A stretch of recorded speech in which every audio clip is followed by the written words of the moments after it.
Hi friends, அனைவருக்கும் வணக்கம். Welcome to my channel. எல்லாரும் எப்படி இருக்கீங்க ஃப்ரெண்ட்ஸ்? நல்லா இருக்கீங்களா?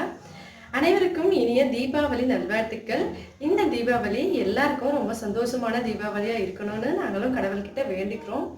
எல்லாரும் சந்தோஷமாகவும் சேஃபாகவும் இந்த தீபாவளியை கொண்டாடுங்க. எல்லாருக்கும் இனிய தீபாவளி நல்வாழ்த்துக்கள். ஹாப்பி தீபாவளி. இன்னைக்கு இந்த வீடியோவில் நம்ம கோதுமை மாவும் சர்க்கரையை வச்சு அதிரசம் எப்படி செய்யறதுன்னு சொல்லி பார்க்கலாம். இதை நம்ம பாகெல்லாம் எடுக்காம ரொம்பவே ஈஸியாக செஞ்சிடலாம். டக்குன்னு ஒரு ஸ்வீட்டாக இதை நம்ம செய்யலாம். ஏற்கனவே இந்த ஸ்வீட்டை நம்ம வெல்லம் வச்சு செஞ்சு பார்த்துருக்கோம். நிறைய ஃப்ரெண்ட்ஸ் கமெண்ட் பண்ணியிருந்தாங்க சர்க்கரை வச்சு எப்படி செய்யறதுன்னு சொல்லி. இன்னைக்கு தீபாவளினால இதை நம்ம செஞ்சிடலாம். இப்போ வாங்க வீடியோக்குள்ளே போகலாம். இந்த ஸ்வீட்காக நாம் 1 கப் அளவுக்கு கோதுமை மாவு எடுத்திருக்கோம். 1/2 கப் அளவுக்கு சர்க்கரை எடுத்திருக்கோம். இதான் அளவு. இந்த அளவில் செஞ்சிங்கன்னா ஸ்வீட்னஸ் வந்து கரெக்டாக இருக்கும். உங்களுக்கு எந்த அளவுக்கு வேணுமோ நீங்கள் அளவை அப்படியே அதிகப்படுத்திக்கலாம். ஸ்வீட்னஸ் இன்னும் கொஞ்சம் வேணும்னா நீங்கள் 3/4 கப் சேர்க்கலாம். ஆனால் 1/2 கப்புக்கு 1 கப்புன்றது கரெக்டான ஸ்வீட்டாக இருக்கும். இப்போ இதை ரெடியாக எடுத்து வச்சுக்கலாம். அடுப்பு மேலே ஒரு பாத்திரம் வச்சுக்கலாம். அதில் 1 கிண்ணம் அளவுக்கு தண்ணி. இப்போ நம்ம எந்த கப்பில் மாவு எடுக்கிறோமோ அதே கப் அளவுக்கு தண்ணி. இது பாருங்கள், கரெக்டாக 1 கப் அளவுக்கு நான் கொஞ்சம் முதல்ல கடாயில் ஊற்றிருக்கேன். சூடாக இருக்கனால கரெக்டாக 1 கப் தண்ணி இதை ஊற்றிக்கலாம். அதில் 1/2 கப் அளவுக்கு சர்க்கரை சேர்த்துக்கலாம். சர்க்கரை கரையட்டும், அவ்வளோதான். வேறு எதுவுமே தேவையில்லை. சர்க்கரை மட்டும் கரையிற வரைக்கும் வெயிட் பண்ணலாம். சர்க்கரை நல்லா கரைஞ்சிடுச்சு பாருங்கள். இதில் நம்ம பாகு எடுக்கணும் இல்லை எவ்வளோ நேரம் கொதிக்கணும் அந்த மாதிரியெல்லாம் எதுவுமே கிடையாது. இதில் கொஞ்சம் ஏலக்காய் வாசனைக்காக போட்டுக்கலாம். தண்ணி ஊற்றணும், சர்க்கரை போட்டோம், சர்க்கரை கரைஞ்சிருச்சு. இப்போ அடுப்பை ஸ்லோ ஃப்ளேமில் வச்சு 1 கப் கோதுமை மாவை சேர்த்துடலாம். சேர்த்துட்டு இந்த மாதிரி நல்லா கலந்துக்கலாம். அவ்வளோதான். பாகு எடுக்கணும், வேறு எதுவும் பண்ணணும் அந்த மாதிரி ஒரு வேலையே இருக்காது. பாகு எடுத்து அதிரசம் செய்யவங்க ரொம்ப பாகு வந்து கரெக்டாக பதம் பார்த்து செய்யணும். இல்லைனா முருகலாயிடும், இல்லைனா கெட்டியாகிடும், அந்த மாதிரி ஆகும். ஆனால் இது வந்து ரொம்ப ஈஸியாக செய்ய தெரியாதவங்க கூட டக்குன்னு செஞ்சிடலாம். தண்ணியில் சர்க்கரை நல்லா கரைஞ்ச உடனே ஸ்லோ ஃப்ளேமில் வச்சுட்டு கோதுமை மாவை போட்டு நல்லா கலந்துக்கணும். இந்த மாதிரி எல்லாத்தையும் ஒன்றா போட்டு நல்லா கலந்துக்கலாம். தேவைப்பட்டால் 1 ஸ்பூன் நெய் சேர்த்துக்கலாம். ஆனால் நான் சேர்க்கலை, அப்படியே இதை கலக்கிறேன். இந்த மாதிரி நல்லா கலந்தாச்சு.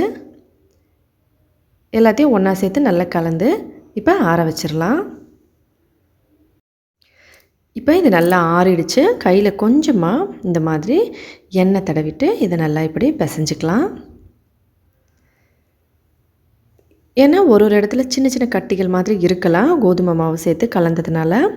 அதனால் அது எல்லாத்தையும் ஒன்றா சேர்த்து இந்த மாதிரி நல்லா கலந்துக்கணும். சப்பாத்தி மாவு நம்ம எப்படி பிசைவோம் அந்த மாதிரி சும்மா ஒரு 2-3 நிமிஷம் பிசைஞ்சால் போதும். பிசைஞ்சிட்டு சின்ன சின்ன உருண்டையாக இதை உருட்டி எடுத்துக்கலாம்.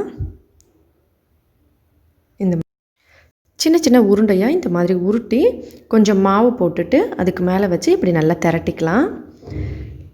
மீடியமான சைஸில் திரட்டலாம், மெல்லிசாவும் திரட்டலாம், கொஞ்சம் குண்டாகவும் திரட்டலாம், எந்த பிரச்சனையும் இல்லை. நம்ம இதில் நான் மெல்லிசாவும் திரட்டி காட்டுறேன், கொஞ்சம் குண்டாகவும் திரட்டி காட்டுறேன்.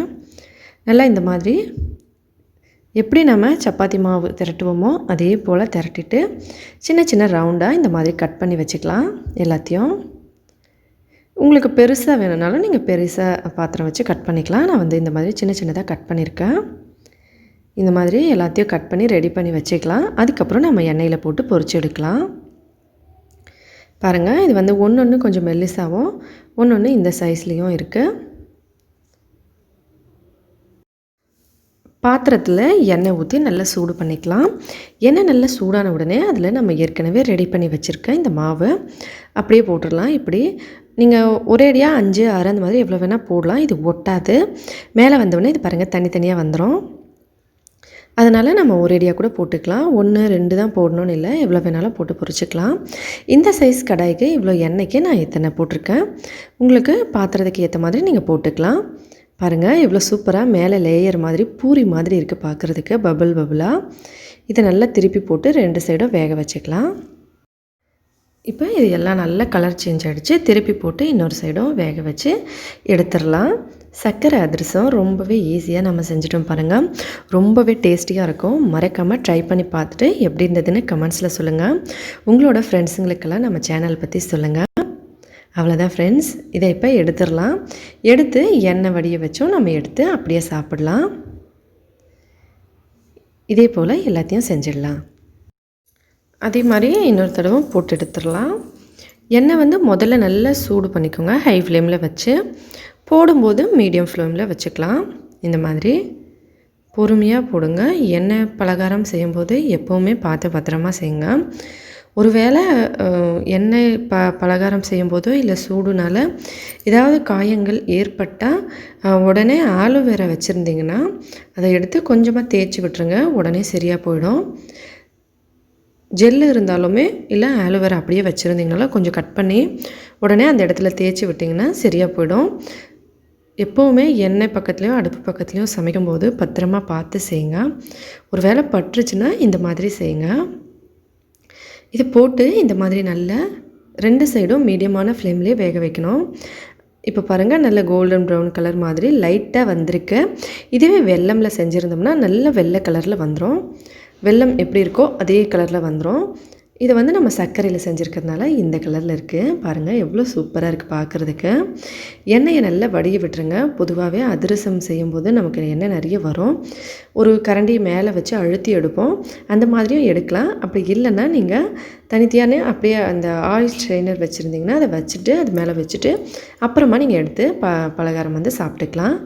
பாருங்கள் எவ்வளோ சூப்பராக இருக்குது பார்க்குறதுக்கு. இதே போல் எல்லாத்தையும் நம்ம போட்டு பொரிச்சு எடுத்துக்கலாம். 5, 6 எவ்வளோ வேணாலும் பாத்திரத்தில் எவ்வளோ இடம் பிடிக்குதோ அந்த அளவுக்கு போட்டு பொரிச்சு எடுத்துக்கலாம். அவ்வளோதான் ஃப்ரெண்ட்ஸ். சர்க்கரை வச்சு கோதுமை மாவில் அதிரசம் நம்ம ரெடி பண்ணிட்டோம். அதுவும் ரொம்பவே ஈஸியாக. இப்போ இதை நம்ம டேஸ்ட் பண்ணி பார்த்துடலாம் எப்படி இருக்குன்னு. வீட்டில் செஞ்சோம்னா ப்ரௌன் கலர்லையாவும் நம்ம அப்படியே அதிரசம் எப்படியோ அந்த மாதிரி தான் சர்க்கரை போட்டு செஞ்சால் இந்த கலர்லேயும் வெல்லம் போட்டு செஞ்சால் ப்ரௌன் கலர்லேயும் வரும். இப்போ நம்ம இதை டேஸ்ட் பண்ணி பார்த்துடலாம் எப்படி இருக்குன்னு. ஹாப்பி தீபாவளி எல்லா ஃப்ரெண்ட்ஸ்க்கும். நான் ஸ்வீட் சாப்பிட்டு எல்லாருக்கும் ஒரு ஹாப்பி தீபாவளி சொல்லிடுறேன்.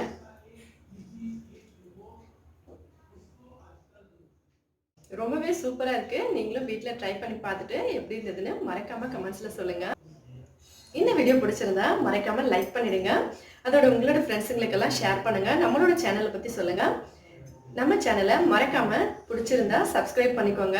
மேலும் இதே போல் இன்னும் பல புதுவிதமான வீடியோஸ்லாம் பார்க்குறதுக்காக ஹெல்தியான ஃபுட்டாக வீட்லேயே சமைச்சு சாப்பிட்டு ஹெல்தியாகவும் சந்தோஷமாகவும் சேஃபாகவும் இருங்க. ஹாப்பி தீபாவளி. நன்றி, வணக்கம்.